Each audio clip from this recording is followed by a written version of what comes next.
Hello అందరికీ. ఇవాళ నేను తెలుగు భాషను గురించి చెప్పదలుచుకున్నా. సో తెలుగు భాషను గురించి తెలుసుకుందాం. ఫస్ట్ వచ్చేసి నాయనమ్మ పేరు కమల. ఇది ఒక వాక్యం, ఓకేనా? నాయనమ్మ పేరు కమల. దీంట్లో నుంచి కమల అనే వర్డ్ మనం తీసుకుంటే, పదం మనం తీసుకుంటే కమల, ఇది ఒక పదం. సో ఈ పదం ఎట్లా ఏర్పడ్డది?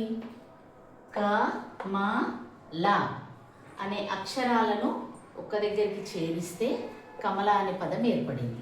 ఓకే, సో ఈ కమల అనే పదంలో క అనే అక్షరం ఉంది, మా అనే అక్షరం ఉంది, లా అనే అక్షరం ఉంది. ఇప్పుడు నెక్స్ట్ వచ్చేసి వాక్యం. వాక్యం కొన్ని పదాలతో ఏర్పడుతుంది. ఇప్పుడు ఈ అక్షరాలను కలిపితే ఒక పదం అయింది. ఇట్లాంటి పదాలు ఎన్నో కలిపితే ఒక వాక్యం అవుతుంది. పదాలు కొన్ని అక్షరాలతో ఏర్పడతాయి.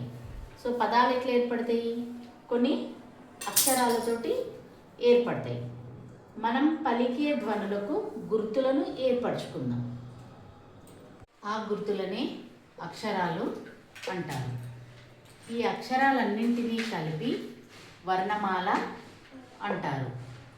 వర్ణమాలలో ఆ నుండి అవ్ వరకు గల అక్షరాలను అచ్చులు అంటారు. అచ్చులు అల్లులు మీకు తెలుసు కదా. సో ఆ నుండి ఔ వాటిని ఏమంటారు? అచ్చులు అంటారు.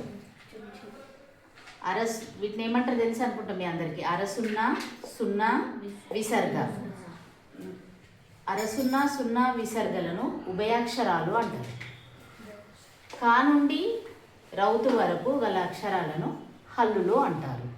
సో ఇప్పుడు మీకు అసలు సెంటెన్స్ ఎట్లా ఫామ్ అవుతుంది, సెంటెన్స్లో వర్డ్స్ ఎట్లా ఫామ్ అవుతాయి, ఆ తర్వాత అచ్చులు ఏంటివి, హల్లులు ఏంటివి క్లియర్గా అర్థమైంది కదా. నెక్స్ట్ క్లాస్లో అచ్చులు, హల్లులు, తలకట్టు దీర్ఘము, గుణింతాలు, ఒత్తులు నేర్చుకున్నాము. ఓకేనా చిల్డ్రన్? Yes.